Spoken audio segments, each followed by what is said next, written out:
culture, baby. Yeah, I know you been like that. Gun it like a holster, baby. Show them say you're wicked like that. We live where the war is raging, chasing our crazy dreams, hoping that the bridge won't cave in. So now we'll let it all go free. Give me the thing, I made me rockin' at the dance. Give me the thing, I made me rockin' at the dance. My shit don't like stepping at the dance. Give me the thing, I made me rockin' at the dance. Give me the thing, I made me rockin' at the dance. Give me the thing, I made me rockin' at the dance. My shit don't like stepping at the dance. That's a lot. Give me the thing, I made me rockin' at the dance. Awesome.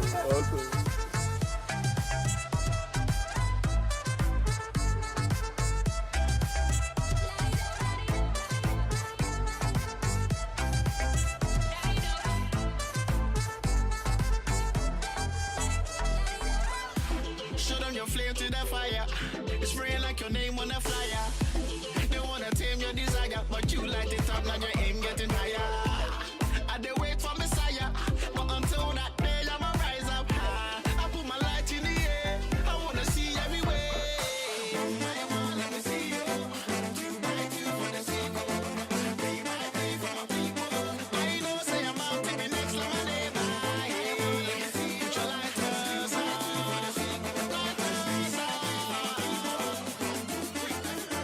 Hey, how are you? Good to see you, dude. Thanks for coming. Oh, awesome. Yeah, that's easy. Totally. Go and sit down. Sit next to that chap there with the pink, he's a mate of mine. Come and I'll introduce you.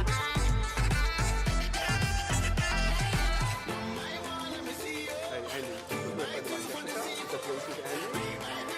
Take a seat there. He's a really cool dude. He's a really cool kid.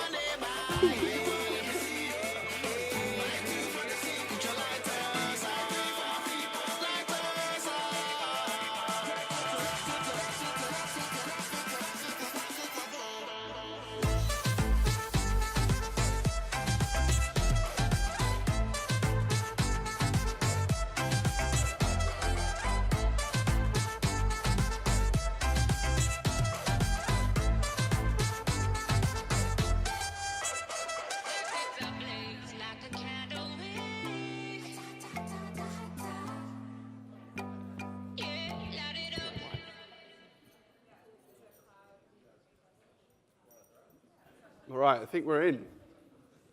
I think that was the last few. Close the door. Awesome. Good afternoon. How are you all today? Good? Had some good sessions this morning? I hope so.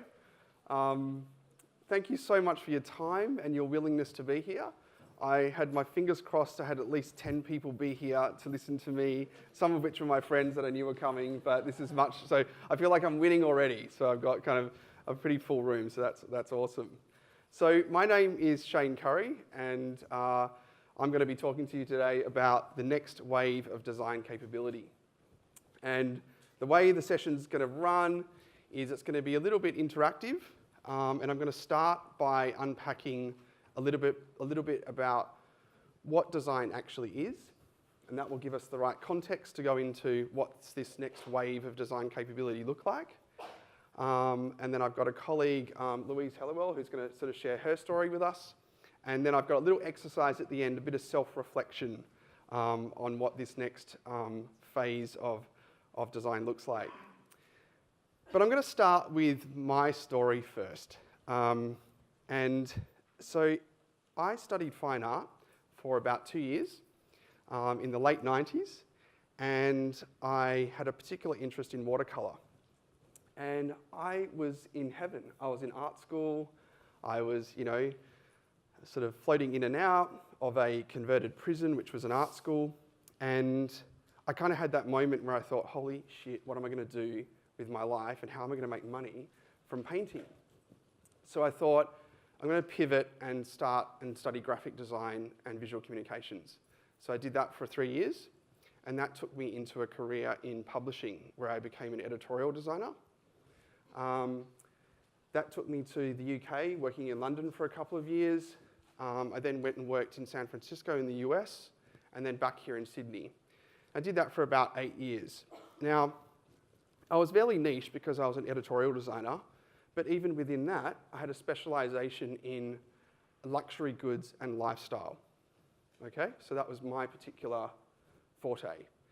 And after doing that, which sounds glamorous, and I guess what you soon realise is even luxury brands do things on the smell of an oily rag. So even though I'd go to very exotic, photography locations or have really high-end models from all over the world, you were still producing things on a very, very limited budget. But what I did learn about publishing and working in that luxury goods space is it taught me, one, the value of story. So it wasn't just about the visual, it was about what story am I trying to create as an art director. But it also taught me about how do you create a story that people want to buy, right? So is it compelling enough that you'll actually spend your money to buy it? So after 8 years of doing that, I was kind of got to the point where if I did another issue of another magazine, I was gonna cry. And so I had an interesting role as an art director, but also as an account director. So I had this interesting blend of the creative and the business side. So I thought, you know what, I'm going to go and try and get into the more pointy end of design in business. So I sort of tramped the pavements in Sydney trying to look for a job, and for about 18 months I just kept getting knockbacks. I was just way too niche in my skill set. And then, so on the side, I'd always had an interest in acting. So I enrolled in an extras agency in Sydney, right? And a couple of months later, they gave me a call and said, hey, we want you to be in this movie called Trapped, and it's filmed at Deloitte on level 4 on Sunday, right? So I rocked up, did this scene, this guy was having a breakdown next to me, and I had to act surprised over and over again. And then on the Monday, there was a job advertised for a creative director at Deloitte. And I was like, wow, I was just at that place. I had no idea what it did. All I knew, they had a kind of a posh office, and it had this beautiful view of the harbour. And at the time, I was working in a converted sewing factory in Redfern, right? Where there was cords all over the floor. Every morning I'd lift up this old sort of window to let the fresh air in. And anyway, it was lucky because the person I had an interview with was the Chief Marketing Officer, David Redhill, who was the previous CMO at Deloitte. And luckily for me, he was a journalist by origin. So he understood my background as an editorial designer and thought I'd give it a shot. 10 years later, I am a partner in Deloitte Consulting. I've reincarnated myself a couple of times at Deloitte. I lead a design for business team, which is a multidisciplinary design team focused on embedding design methods and approaches into the way that we deliver consulting and solve problems. I also lead a storytelling team, which was a recent acquisition last year of The Explainers, which is a digital storytelling consultancy, and some of them are in the room here. And they're an awesome group of people trying to bring this concept of story and narrative to the consulting world. I also sit on the what they call the CSO office, which is the Chief Strategy Officer at Deloitte. They have an executive, of which I'm one of them. And I really represent the voice of design when it comes to the strategic decisions that Deloitte makes. I was also a judge at the Good Design Awards 2017, which was a privilege to look at the design as strategy category, and was also a judge in the Premier's Victorian Design Awards. And again, a really impressive group of work down there in Victoria. So that's a little bit about me, and that's why I'm standing here today. But the point of these conferences, before I jump into this conversation, is getting to know other people. So what I'm going to ask you guys to do right now is I want you to tell me your whole life story in 90 seconds, but you're going to do it with the person sitting next to you, okay? So go to the person next to you, and one person's going to be the storyteller, and the other person's going to be the story listener, okay? Now, if you're working in threes, that's totally cool. Threesomes are cool. You can do it. One person talks and two people listen, okay? So fine, you guys talk to each other here. Yep. You guys do the three here, you three. One person talk and the other person listen, okay? You all good? You guys are good? 90 seconds. 90 seconds. Okay, go. Okay, time's up. Time's up. Okay. All right. Now that we got a bit of we kind of know each other now, I think we can now start, let's break this stuff down. So I'm going to start with this concept of design. And before I keep going, I just wanted to say this is a conversation more than it is a presentation, okay? So if you feel like you want to ask a question or put your hand up at any time, just please do that, because listening to me for the next hour and a half will probably kill you. So let's try and get a few other voices in the room. So I just wanted to start with this concept of design, right? What is design? And I'm going to put your question out there. Who wants to just say, what is design? Let's define it. Yeah. Design is trying to resolve some problem.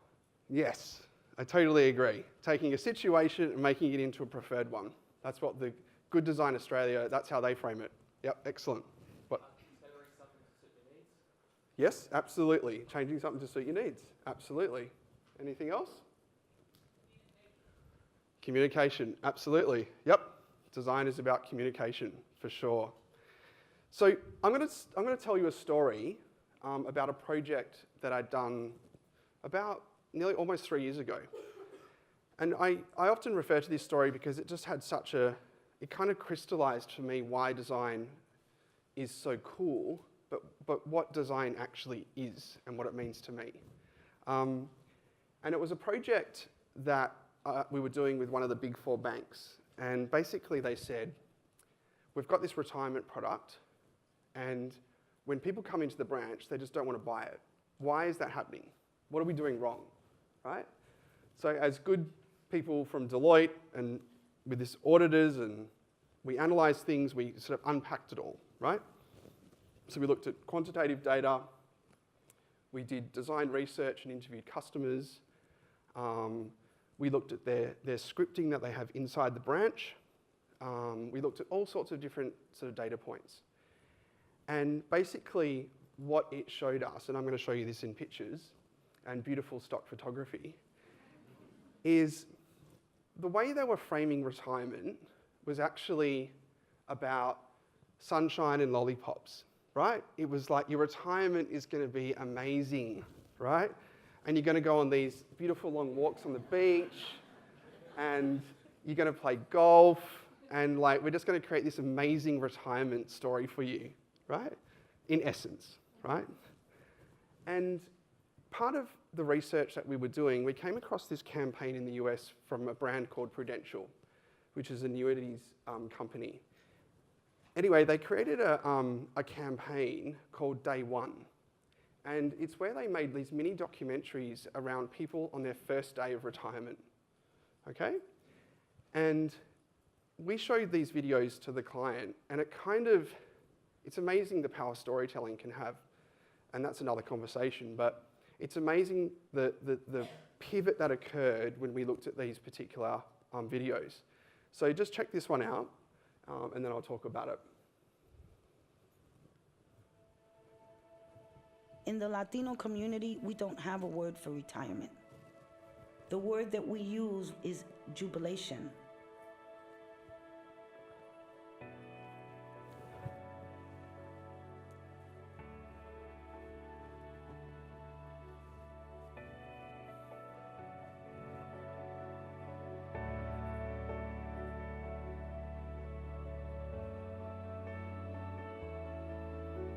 I feel that everyone has a purpose in life. My purpose? I am an agent of culture, music, and art. I had always been involved with music in one way or another. I did my first recording when I was 15, and I felt that I might have gone into music full time. And then when I had my son, I wanted to have a more normal 9 to 5, so I deferred my dream. And I went into public relations, corporate public relations, from 1984 till like today. Public relations was very good to me. I raised my son. I got my mother out of the projects. I helped my entire family. I supported a few boyfriends. I mean, money was not a question. But money does not give you the kind of satisfaction. It doesn't complete you. I think getting cancer focuses your life.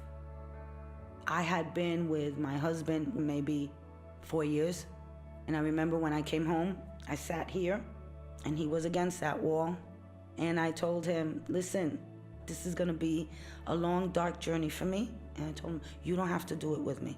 I won't blame you if you leave. And he came up to me and he kneeled right there and he took my hand and he said, if you have cancer, I have cancer too. Now, I don't have cancer, but it kind of put everything, my whole life in perspective as to what was important for me and what was not. I really knew definitively that I wanted to retire from the stress of the corporate world. What I'm doing now with the band, I want to be able to travel around the world and showcase my music. I'm the band leader. My husband is the musical director. My band spans from 18 to 70, and I love that.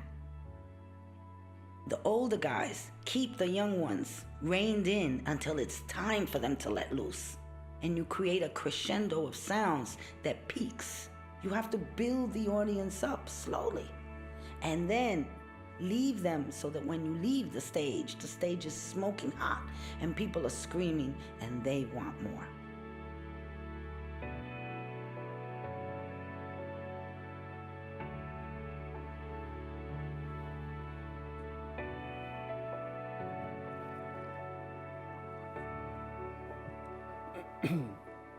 So a really interesting story there that just shows you that, designers have this ability to kind of cut through and understand the deeper human truth behind what they're trying to design for, right? And just in this project is I think it's,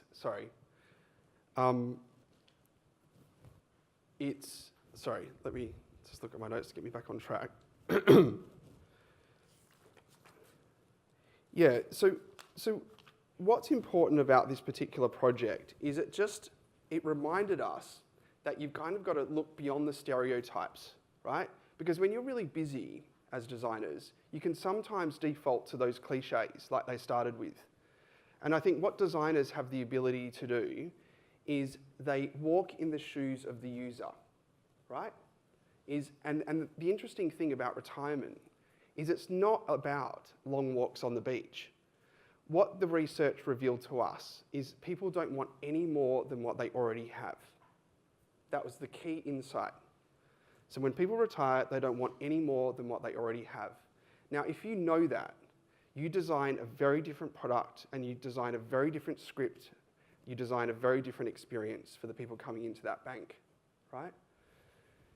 Now, this next example is also one really powerful. So just check this video out here.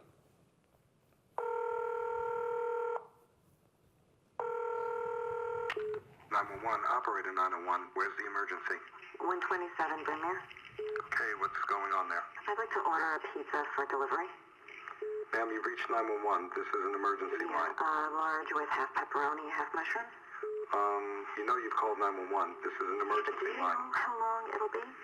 Okay, ma'am, is everything okay over there? Do you have an emergency or not? Yes. And you're unable to talk because... Right. Okay, is there someone in the room with you? Just say yes or no. Yes. Okay, it looks like I have an officer about a mile from your location. Are there any weapons in your house? No. Can you stay on the phone with me? No. See you soon. Thank you.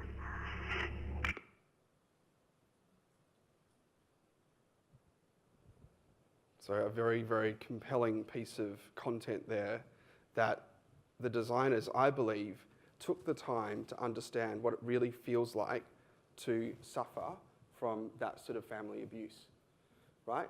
They understood what it felt like to be that person in that situation, right? So there's one thing that sort of, as designers, we are good at walking in the shoes of the people we're designing for. It's a natural disposition for us as designers. Now, obviously, designers cross many, many different disciplines, okay? So you can look at a visual designer, or a product designer, or a service designer. And what they all have in common is this ability to look at the problem with the human at the center. So what I think defines design is that we put the human at the center of the problem-solving process, right? So in the first example, we put the retiree in the center.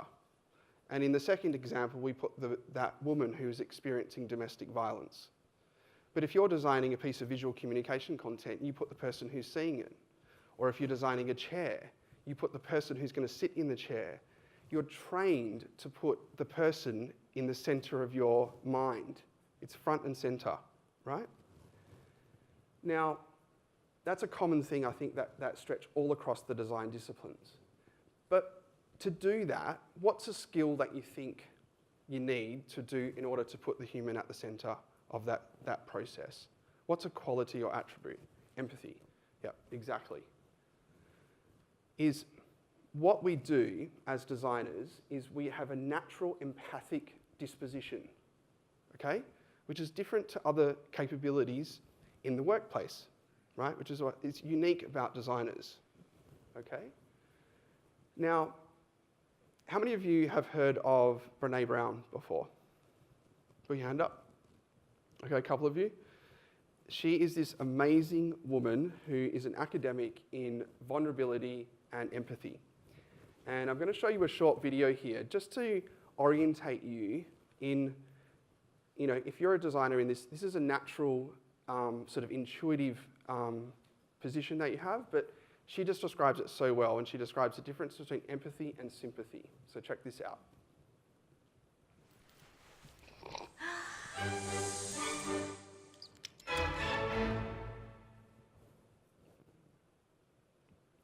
So what is empathy, and why is it very different than sympathy? Empathy fuels connection. Sympathy drives disconnection. Empathy, it's very interesting. Teresa Wiseman is a nursing scholar who studied professions, very diverse professions where empathy is relevant, and came up with 4 qualities of empathy. Perspective taking, the ability to take the perspective of another person or recognize their perspective as their truth. Staying out of judgment, not easy when you enjoy it as much as most of us do. Recognizing emotion in other people and then communicating that. Empathy is feeling with people. And to me, I always think of empathy as this kind of sacred space when someone's kind of in a deep hole and they shout out from the bottom and they say, I'm stuck, it's dark, I'm overwhelmed. And then we look and we say, hey, you climb down. I know what it's like down here, and you're not alone. Sympathy is, ooh, it's bad, no, you want a sandwich?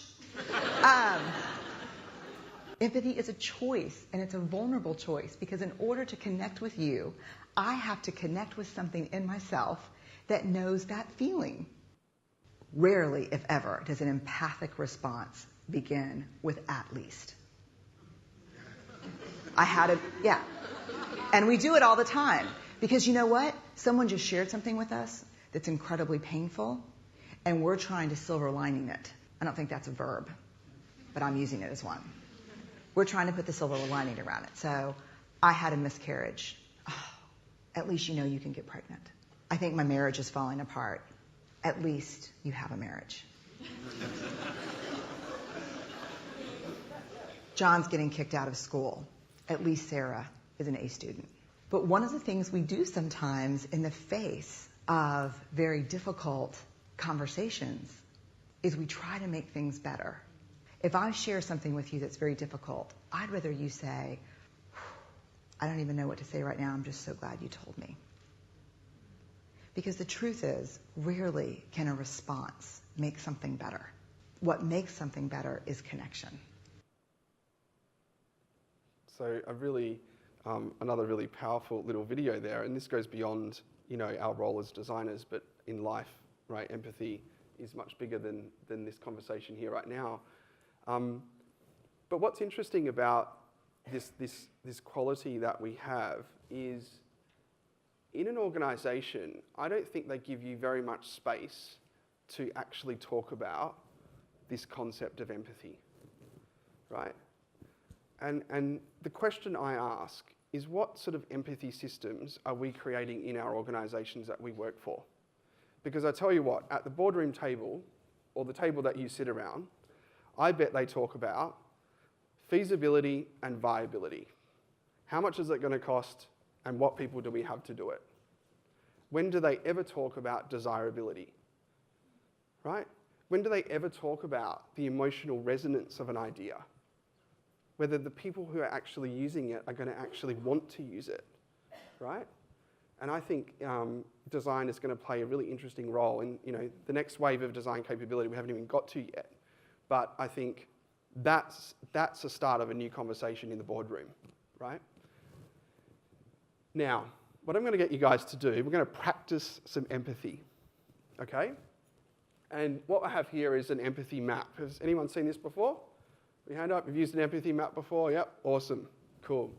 So basically, it's super easy. It's the greatest little model you'll ever use, and I know at Deloitte we use it a lot, is what does someone think, feel, say, and do?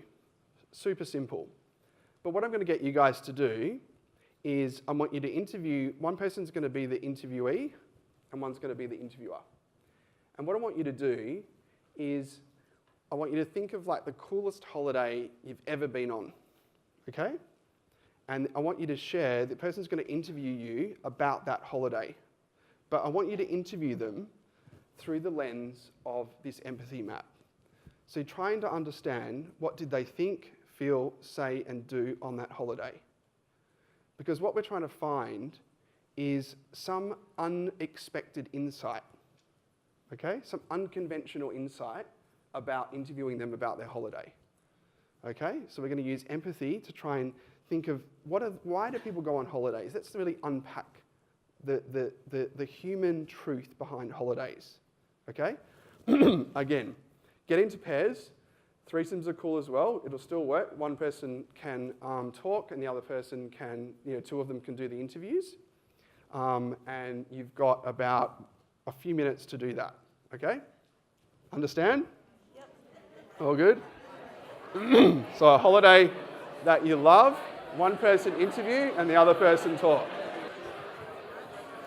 Okay, time's up. Time is up. All right. I'm sure you heard some super cool holidays then, but there's a couple of that I believe are interesting about travel, and that is, I think it allows you to have moments of deep reflection when you travel. I think it's about having those long internal conversations to yourself. That voice that you have inside your head. And when you're traveling, I think that comes much more stronger to the surface. And you start to ask yourself, am I in the right place? Am I heading in the right direction? I think you see life from a different point of view. And like me in The Hague, you get rare glimpses of yourself from an entirely new perspective. So I had reinvented myself as a lawyer, international lawyer working in The Hague. So, empathy is a really important attribute of being a designer and what design means. And there's a couple of other things that I think designers are also good at that I'm not going to go into such detail, but I believe designers are very good at synthesis. They take large amounts of information and crunch it down into something that is just the essence of what it means, right? So synthesis, empathy, and the third one here is about simplicity, right? I think designers are also very good at taking complex ideas or solutions and making them feel like they're simple, right? So that's design, right? So we've just sort of unpacked design, and you're probably asking yourself, what the hell has this got to do with the next wave of design capability. And I believe without defining that first, I don't think we can then talk about the next wave, because whatever you want to call yourself now probably will be called something very different in the future. So you have to take all those labels off and peel it right back to the very bone of what design means, right? And I think it's those fundamental things. Now, the first thing about defining, the next wave of design capability is the definition of design is widening, okay? So it's not just what something looks like anymore, right? Organisations now have a very mature understanding of what design is beyond what something looks like. They know it is experience design, they know it's service design, and they know it's visual design. And I'm going to give you a couple of examples of some of the projects that I've seen that prove that design is being defined in different ways. And the first one is a really interesting project that UTS did, which is a team there called Designing Out Crime. Is anyone aware of that group? Yep. It's a really interesting group of designers that it's design-led problem solving. So the City of Sydney a few years ago had an issue with alcohol-related violence in King's Cross, okay? And they asked designers to help them figure out a solution, okay? So just that in itself, that our local government is reaching out to designers to help them solve problems. Big thing that we have to recognise, right? But what the interesting thing about this project is when the designers did the research, what you start to discover, like we just spoke about, is what does it feel like to be a teenager from that sort of 18 to 25-year-old? What does it feel like to walk in their shoes, right?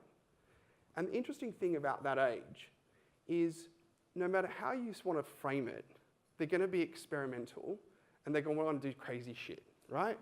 That's what it means to be that age. You can't, and what they had to explain to the City of Sydney is that's part of growing up. So you can't just take that bit out of society and expect it to go away, because they'll just go somewhere else and do it. So the question is not how do you alcohol-related violence, like they're like, how do we just get rid of it? Is how do you understand these kids, and how do you create an environment where they can go and experiment and do crazy stuff in a safe environment? That's the ultimate question, right? And what they did is they went and tried to find places where that is possible. And of course, festivals are a really good example. So very similarly to King's Cross, you have about 20,000 at the time. There was, because it sort of shifted a bit in Sydney, but at the time, you'd have about 20,000 teenagers ascending on King's Cross on a Saturday night, right? With a festival, you have about 20,000 kids go to a particular location for a festival, right? But the way they manage it is very, very different to the way they manage it in King's Cross, right? They're still taking the same amount of drugs, they're still taking lots of alcohol, but it's a very different experience for them. So you've got young people with t-shirts on who marshal the crowds and make sure there's, mitigates any kind of risk. You've got heaps of portaloos everywhere. Now, in the King's Cross, there's one toilet and it's under the police station, right? And if you just start to reframe the problem and look at it through the lens of how do we create that feeling of a festival, like you're going to a festival in King's Cross on a Saturday night, we might just be able to reframe the problem, right? And instead of trying to stop kids from going there and doing this, is how do we do it in a way that's safe and that they feel like they can do it there, right? So a really interesting example of how design is being used in government. Another really interesting project that I had designers work on at Deloitte in collaboration with the Minister's Office here in New South Wales was about the radicalisation of youth. So they took a design-led approach to unpacking this issue in our society, right? Now, interestingly, this is a very complex problem. And when we had design researchers go out and spend time with, mothers in Blacktown and ask them, what would you do if your son or daughter was being radicalized, what mechanisms would you use to mitigate that, right? They talk to teenagers about if you saw a brother or a sister being radicalized, what would you do, right? They're using designers to figure out how to solve these complex problems. The definition of design is changing, right? And I think it's important for us as designers to see ourselves more than what you do, and see yourselves as a much broader application of your skills. I had a designer in this team who graduated from VisComms at UTS like 3 years ago. And now she's working on design research in Blacktown, trying to figure out how to solve radicalization of youth. I mean, that's an incredible transformation, right? Okay, number 2 here. Creativity is the #1 leadership competency. Now, this is interesting because they did an interesting poll. IBM did this poll a few years ago and they interviewed 1,500 CEOs. And the #1 competency of the future is creativity, right? This is a really, really interesting statistic. And I believe it's an opportunity that we need to realize as designers is the opportunity to actually lead, right? Now, I'm deeply passionate about design at the boardroom table and representing the voice of design, but I really hope that designers understand that these opportunities are out there, right? Organizations are scrambling for design capability, right? They understand that they have unbalanced work environments where they have the feasibility and viability conversation, and they need to balance it out with the more of the human side, right? They're fully aware that they have a disproportionate unbalance in their organizations. You've got CBA, which has one of the largest design practices in Australia, right? Hundreds and hundreds of designers are trying to solve that problem of reinvention of banking, right? I think there's a huge opportunity here for us to realize that creativity is actually a leadership opportunity for us. Now, I'll put a question out to you guys. When you go to work, where do you feel like the level of conversation is at in the organisation that you're in? Do you feel like they give you a fair sort of amount of voice at that sort of leadership table? Or do you think it's still, no? No? Yeah. It's interesting. I mean, working in consulting, you work across lots and lots of different organisations. And it's so interesting to see some organisations still think, when they talk to me, they say, can you make my PowerPoint look good? And then you work with other organisations that are wanting to talk to you about how to solve, radicalisation of youth. It's a very interesting maturity curve is quite wide there. Okay, number 3. So the line between design and business is blurring. Now, this is interesting, an interesting thing that I've noticed, which I think is going to change, the next wave of design capability. So there's a global tech report that was released in last year, and it was a design and technology report. And this is a very big, lofty kind of statistic, but 42 design firms have been acquired since 2012, which doesn't sound like a lot. But this is a global report, and they're only using large global creative and design agencies, right? So 42 large global agencies have been acquired by, organizations and consultancies, right? Now, of that 42, half of them have happened in the last 12 months, right? So in the last 12 months, you've seen massive global agencies move into consultancies, right? This is a big shift. Where we used to find design jobs is not going to be there in the same place. So you're going to have to start looking for design work in places you wouldn't even imagine, right? And the line between business and design is just blurring, right? And I think also, this is an interesting challenge because I think as designers, we need to learn the language of business, right?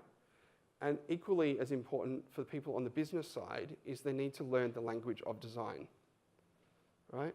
To sort of, and these lines are going to blur more and more. Okay, any questions so far? Yes? In business, they throw around a lot of stuff about agile, lean startup, Yep. human-centered design, which obviously you touched on. Yeah. Do you see design inserting itself into the sort of narrative of those three types of business strategy, or do you see it having already been sort of ingrained in those three principles? You know, I think all of those are, in essence, they use design. And it's interesting, I got asked to do a presentation at NBN about how are we going to blend agile and design thinking, right? And it's interesting when you sit down with, you know, they're very similar in essence, but very different in execution. So I think, to answer your question, I think they will be all melded together. I don't think they'll be as clearly defined in the future.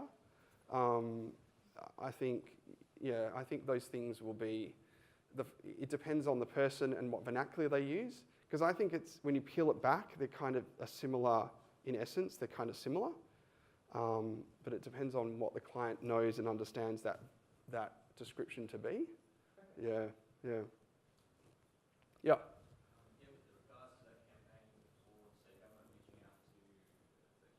Yeah. How did they go about reaching out? You said they were reaching out to designers, and Yeah. how does, say, Deloitte pitch themselves or market themselves Yeah. as designers? Like I previously worked in an industrial firm, and I Yep. think they were curious about doing that kind of work, but I don't think anyone would have ever discovered them with their old normal style of industrial design. So Yeah. You know what? It's interesting. Like the radicalisation of youth project, is the government didn't ask specifically for design and design thinking. It was we gave the brief back to them and said, we believe you should be doing it like this. And then they said yes. So it's not always the organisation asking for it. It's about pitching a different approach. And I guess what's interesting about working at a place like Deloitte is you are having conversations much higher up the food chain. So it's CEO to CEO kind of influencing some of the decisions. So it makes it very different to cut through on that. But yeah, I think it is, you know, we work hard to sell it, you know. And like I said, some organisations thinks it's what it looks like, and some organisations totally get it. Like, you know, Telstra and CBA, they have big design capability, very mature. So you do have to work hard at that, yeah. Yep, yeah. You say in design thinking, is this a paradigm shift of business entities kind of marketing itself, like trying to realize that they need more input from advisors to get their brand message across?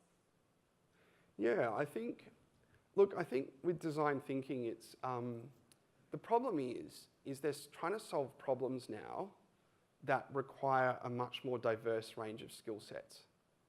So the traditional way of solving it isn't working, isn't going to work. So when they go to a client, just like you say, is they have to go with design, they have to go with, you know, and it's all completely tailored to depending on the problem you're trying to solve. But I know at Deloitte, like sometimes on a project, you've got an organizational psychologist, a data scientist, you've got me from a fine art background, and then you've got like a, you know, marketing and comms person. Like it's insane, the diversity of solving a culture change issue in Queensland government. Like it requires those different types of skills. So I think it is much broader than just design. I think they're having to go with much more diverse skills to the table and say, this is how we're going to solve it. Yeah. Any other questions? No? With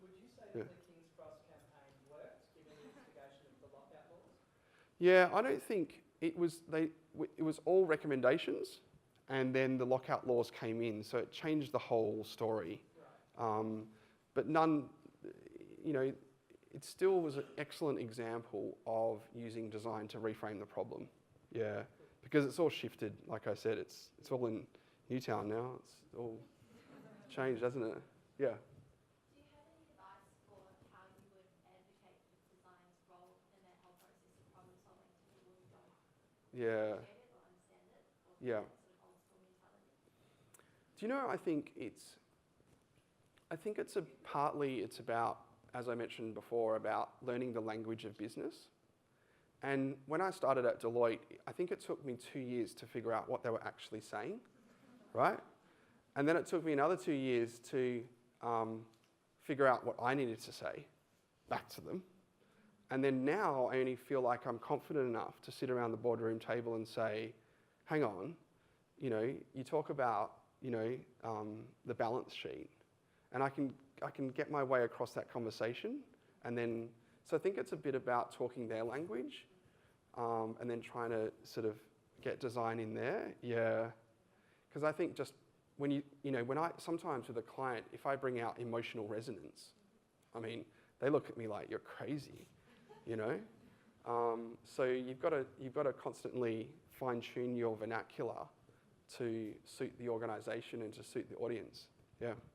Yeah. You said that creativity was one of the biggest, number one, leadership Mm. competency. Do you think that creatives will ever rule the world? I think they already are, because you look at Facebook or Google, they're run by designers. So it's the new world, right?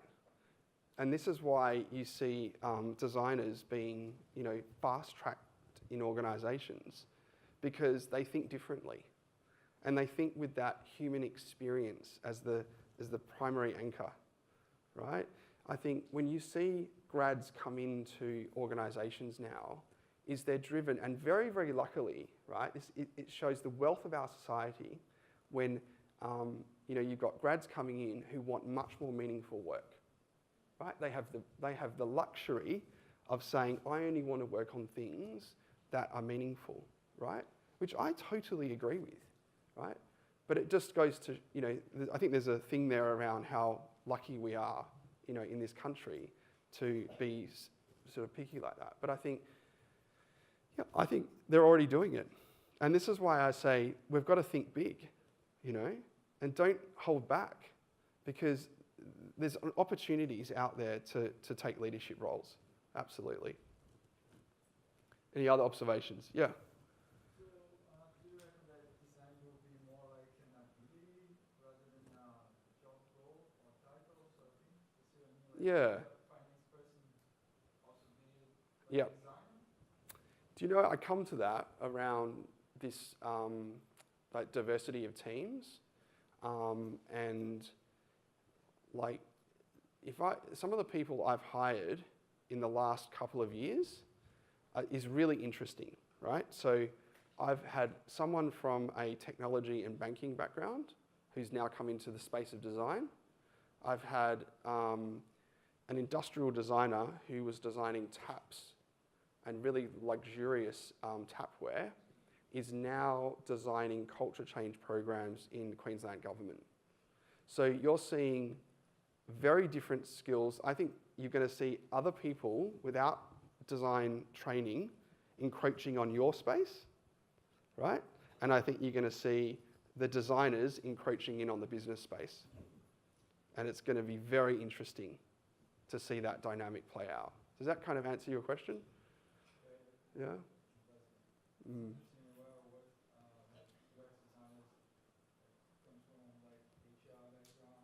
Yeah.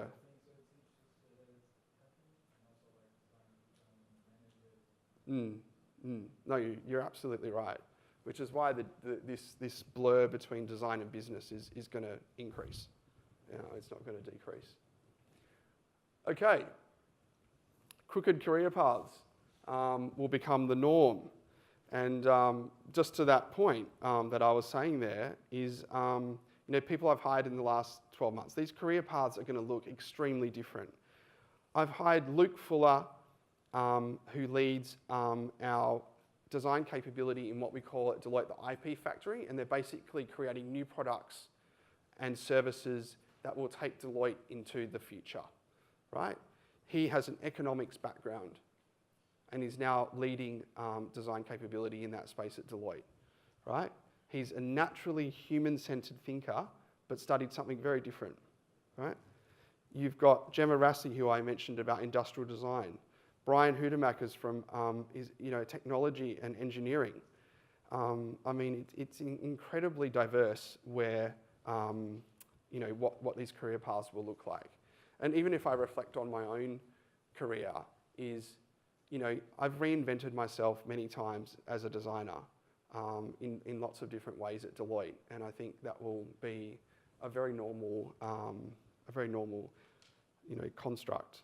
How many here have sort of pivoted their career? Put your hand up. Yeah? Okay. So I think that's going to be, really, really normal to do that more often. Okay, number 5, 3D printing. Okay, so it wouldn't be cool if I didn't put 3D printing in, so I put it in. But, it is amazing technology, and yes, it has the ability to change the manufacturing industry. Yes, it's low-cost prototyping.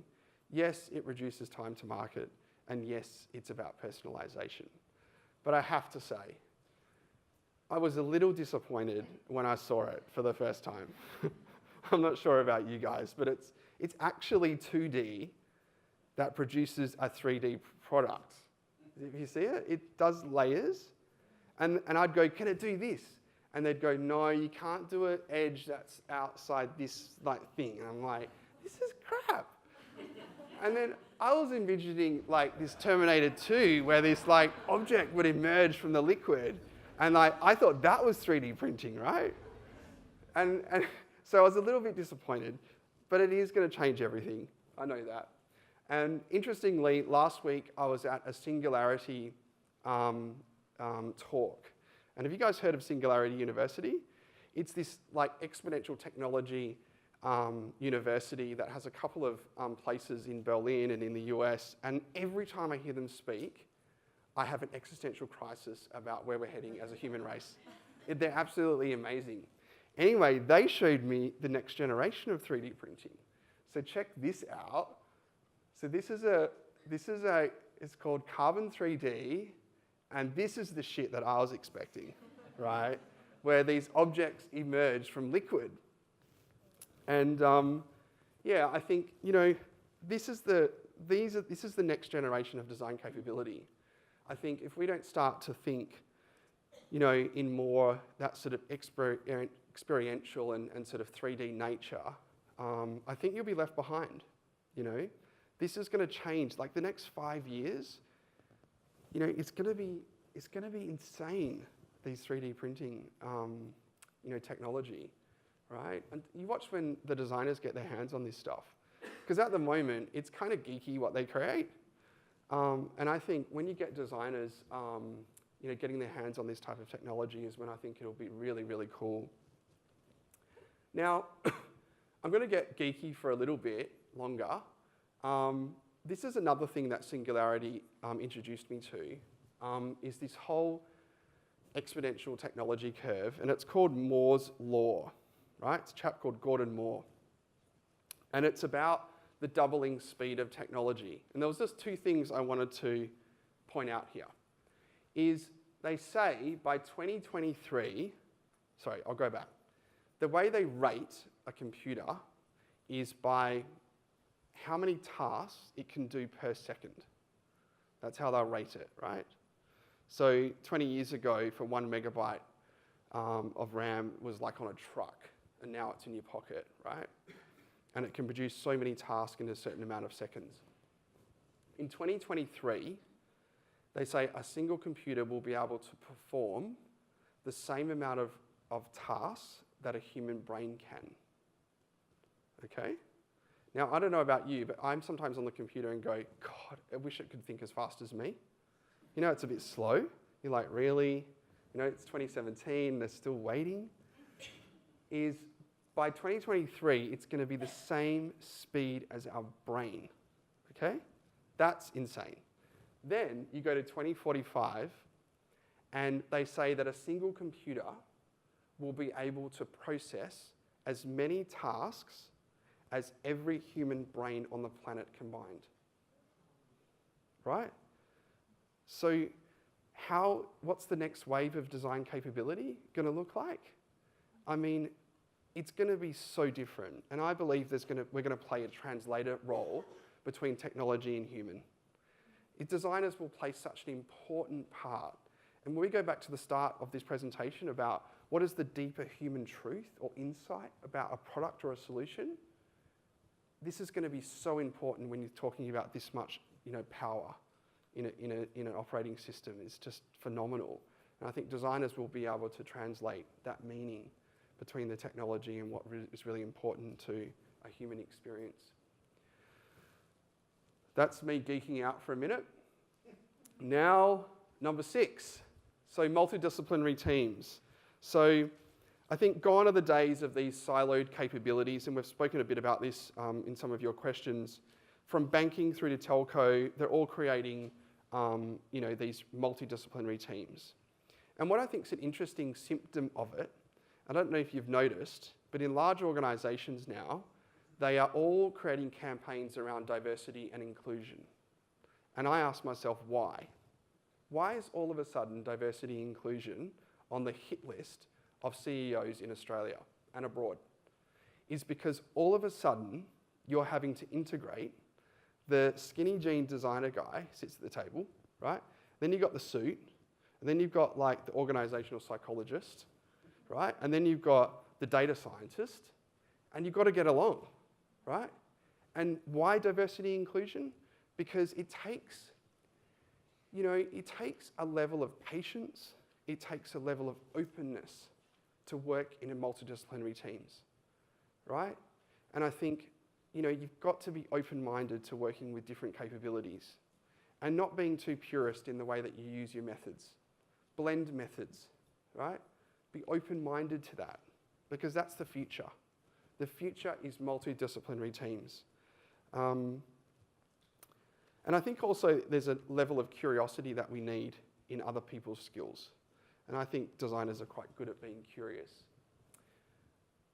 The 7th thing is experience design will become increasingly important, okay? Now, what's interesting about experience design is, I'm just going to play this in the background while I talk. This is, I went through LAX airport late last year, and there's this new terminal called Bradley something Wing, and it's quite amazing. They've got these massive screens, right? And they have really changed the way you experience the airport. And to be honest, they're just screens. But the power it's actually had in terms of how it feels when you're inside that terminal is actually quite remarkable, right? And I think the thing is businesses now are starting to see their brands and their places as experiences. Right through from Transport for New South Wales through to, Roads and Traffic Authority, where we're doing a brief on designing the learner experience, right? It's amazing that these things are being even talked about in places like that. So I believe the future of design capability is going to be around experience design. Now, while I was looking at that, this is a show in Paris where they were opening up a performing arts piece in Paris.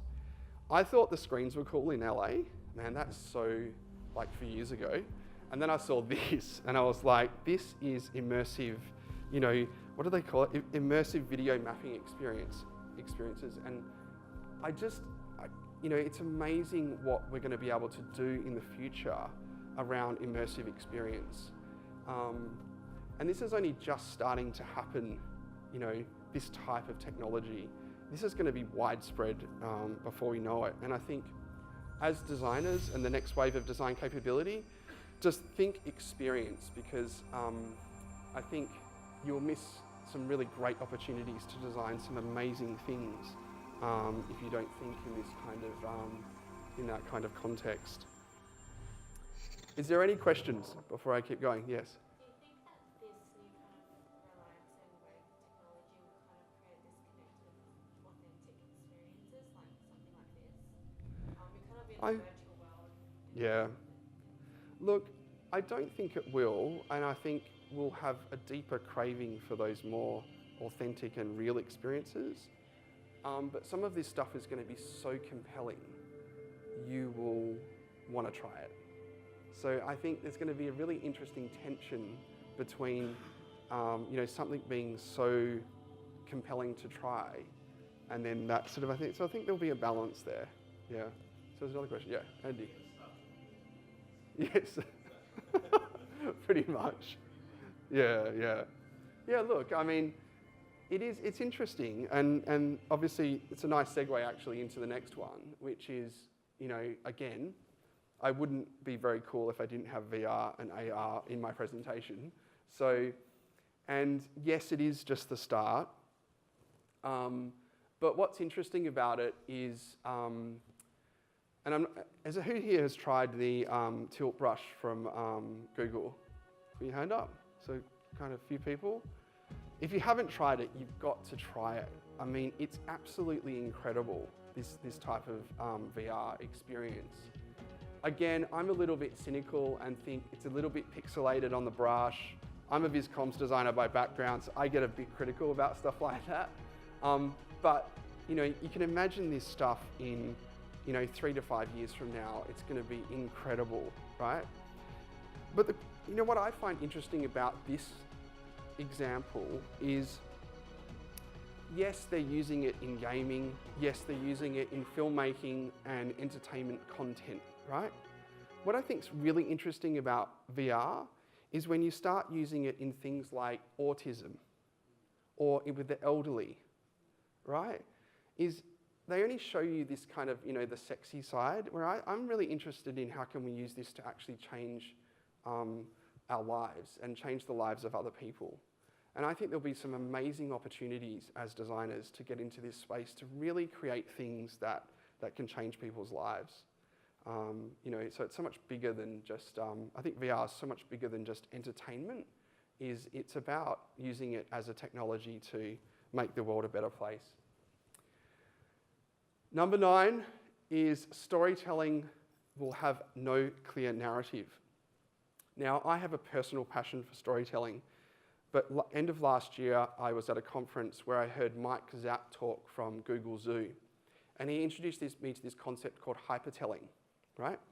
And hypertelling is where the consumer of the content will basically consume it whenever, wherever, and however they like. We know that, right? That's not a surprise. But the stories will feed off other stories, right? And they'll expect that they can change it. They can change the story as they like, right? They'll use their own prerogative to change it. What's interesting about storytelling in this sort of technology is scripts will no longer be linear, they'll look more like decision trees, right? And that changes everything. And what's so interesting about story is it's such a fundamental human condition of understanding the world we live in through story. And I think when you start to see storytelling change, I actually think it changes us as humans. It's a very, very deep transitional move, I believe, this technology. And we talk about the exponential curve. This is changing who we are, right? Now, there's this really interesting guy, I'm going to show you this video of Joe Lewis, and he's a storyteller in Amazon Studios. Yeah. And just check this dude out. He's and really just interesting. I'm Joe Lewis. Yeah. I'm Joe Lewis. Let me do one that's not so stupid. Joe, take one. Mark. I'm Joe Lewis. I'm the head of half-hour television for Amazon Studios.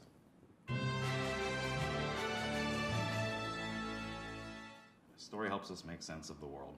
I think stories help you understand and be understood. No, but yeah, I should be fact-checked always. As humans, we have a basic want to understand the world around us. As storytellers, you have a want to have your stories amplified. A long, long time ago in a galaxy far, far away, one of the early forms of communications was drums used across long plains. You'd communicate through a very limited vocabulary based on syllables, which were the drum beats. You could maybe say 25 words or so. That's constrained by what is a single tone. When new platforms emerge, it requires different ways of telling stories. Stories told through a party phone line in the 19th century were different than stories told through national radio in the 20th century, were different than stories told through traditional television, were much different than stories told through streaming television today. And that's the exciting part about my job is, looking for those small blips and those small signals of portending what's to come. AM radio had been around for a while, and at this point you could barely hear a signal from across the Atlantic. There was a technology arms race to try to find what they thought about at the time was a white box device to get rid of the static in there. It wasn't about a device you were adding to AM radio, but by modulating the frequency instead, you could get rid of that static. And then it turns out also with that method, the signals, the wavelengths can go significantly farther. And it feels like the moment where the world just shrunk instantaneously. It all of a sudden helps you see these larger trends in the world that are happening. The most interesting thing about early TV is that it resembled radio at the time. And it takes a number of years to figure out, all right, we have this amount of time, we have 30 minutes, we have 60 minutes. What's the best kind of story to tell in that span? The idea, for streaming TV didn't come out of, we have a 5-hour movie called Transparent to tell. Streaming TV came out of, how can we get people's stories quicker and better? Then it turns out because you can give people stories all at once, you can tell much longer stories. You can tell stories in chapters. How Transparent informs this sort of new storytelling is you can get a lot more invested in characters and story when you spend a lot more time with them. It made people feel like they knew someone trans and it wasn't a foreign idea to them. It suddenly presents you with the whole picture of something, and to me, the stories have gotten better. The stories have gotten more nuanced. The tools to tell the stories have gotten better. And to me, that's the most fascinating thing, except for I'm super curious about what's going to happen next. In the future, I think we might have stories that have no beginning and have no end, and they're more experiences that you're a part of. There will be storytelling that happens out in the real world. I do think the same way you can put a funny hat on a Snapchat filter now, you'll be able to scroll back and see what the Lower East Side looked like in the 20s when there were push carts everywhere. I have a show about Scott and Zelda Fitzgerald, and we've been shooting at a lot of locations in New York that have been around since the 20s, since Scott and Zelda lived here. It's easy to imagine a version where I'm just sitting at the bar at the Algonquin, wearing or using whatever device it is, and I can see Scott and Zelda sitting next to me having an argument. And it gets more exciting when you think about amplifying that, and what if you can follow that character out of that building and you can walk around the city with them. We all walk through our lives with our own story being told in a non-linear nature. As platforms enable art and storytelling to more closely resemble that real life, my guess is that stories will become more meaningful. I'm sure that end where I just shrug and go, yeah, we'll be great on film. We'll be great. So obviously, really, really interesting places that story is going to go in the future. And the last thing I wanted to mention before I get my friend and colleague Lou up here to tell her story is, I think there's an opportunity for designers to lead in organizations. So I just wanted you to sort of remember that opportunity. Now, Louise Halliwell joined Deloitte probably about 2 years ago. Is it a year? Yeah. Wow, okay. Feels like, longer. But I just wanted to invite Lou up to give a different perspective on, what does design capability, look like, and how does different designers sort of reinventing themselves in the context of this world we live in. Is this over to you. on? Can everyone hear me okay? Yep. Yeah, All cool. good. Okay, so about a year and a half ago, I made that transition from being in like a cool warehouse space and arguing over Spotify playlists and kind of inappropriate humor quite a lot of the time, to a view of the harbour, some really bad grey strip lighting, and a lot of kind of suits surrounding me, a lot of people in suits surrounding me. So I went from being a designer in an agency to a designer in consulting. And they're both really great experiences, but they're obviously very different. I've spent the last 10 years in small boutique agencies, the smallest being just 4 people.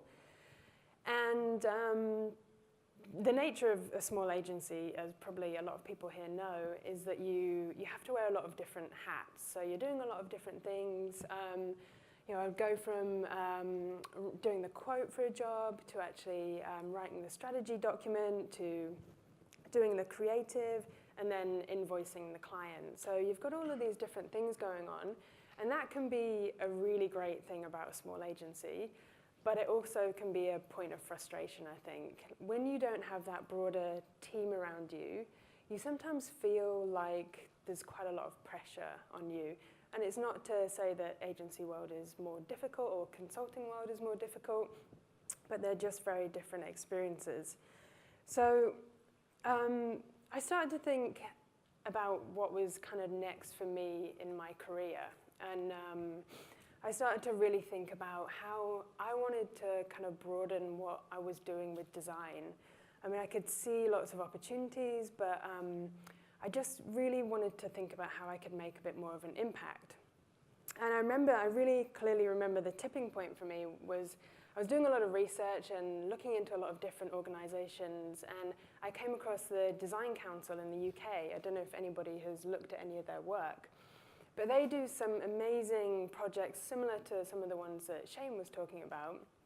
But I found this one particular project where they had got a lot of different designers together, and they were trying to solve the problem of violence and aggression that was happening in a particular A&E ward in the UK.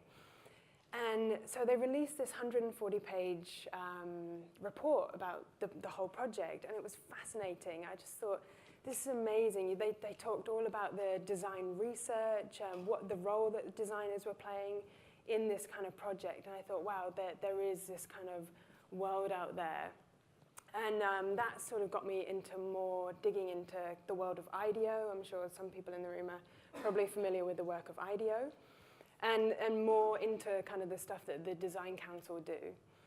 And so that then kind of led me into to the Centre for Social Impact, which is here in Sydney. And I found out that the Centre for Social Impact run this course, which is an elective of a Master's in Social Impact, called Design for Social Innovation. I thought, awesome, this is kind of where I want to go. This is going to be great. And so it was an 8-week course, just 1 day a week. And I went along on the first day, and I thought, I'm going to be surrounded by all these designers. And I was the only one in the room out of about 40 people. And no one gave a shit about kerning, leading, or whether Helvetica was overused or underused, or what program I was working in. No one cared about that. They were all coming at it from a point of view of how can we use design to solve these social problems? How can we create social innovation through the use of design? And that was awesome. Throughout the course for me, I started to connect all these dots in terms of what we do as designers intuitively, in terms of kind of empathy mapping and journey mapping, and like Shane was talking about, putting the human at the center of the problem. So I started to kind of connect these dots, and yeah, that was quite amazing for me. So once I'd finished that course, I thought, okay, I need to find the new opportunities for me. I need to kind of reinvent myself, like Shane was talking about, find that kind of new course that I was going to take. And I was also looking for new challenges as well. I didn't just want to go back into kind of the agency model. And that's when I kind of came across this opportunity at Deloitte. And I was really actually quite scared about making that transition. I was used to doing branding projects and logos and campaigns and all that kind of thing. And that was my comfy place. That was where I felt really happy and safe. And so the idea of kind of moving into Deloitte and into this sort of world of using design to solve complex problems was really, it was really overwhelming.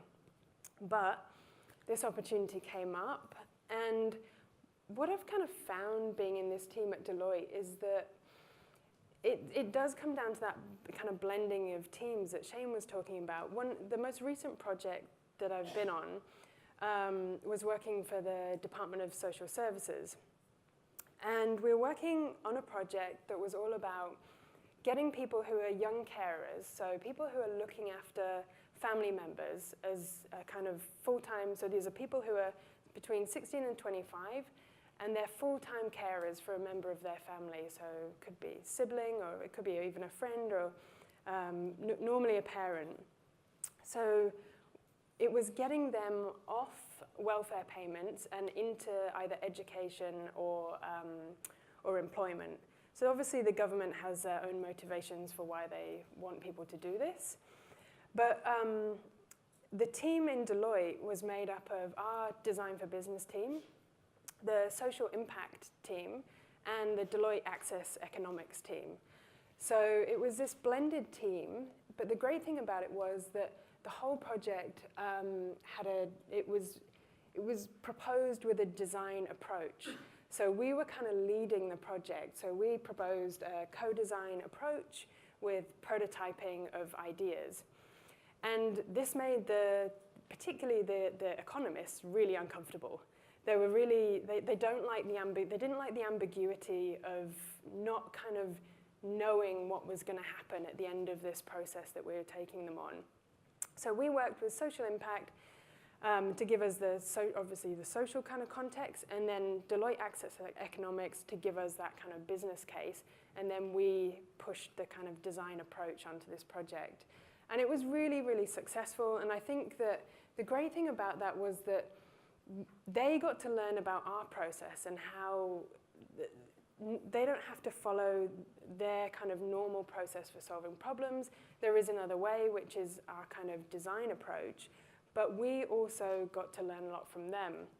I mean, they were talking about theory of change models at the beginning of this process, and only the economists knew what that meant. No one else in the group knew what that meant. And so, but by the end of that process, I kind of learned something about the way that they solve problems, and likewise the Social Impact team had really learned about how we would solve problems. So that kind of blending of teams is really, really great. And look, I could tell you about the pros and cons of consulting over agency, and I'm sure some people are probably a little bit skeptical about it in this room. I mean, I was a little bit skeptical about making the move from an agency into a big corporate, because I'd never been there before.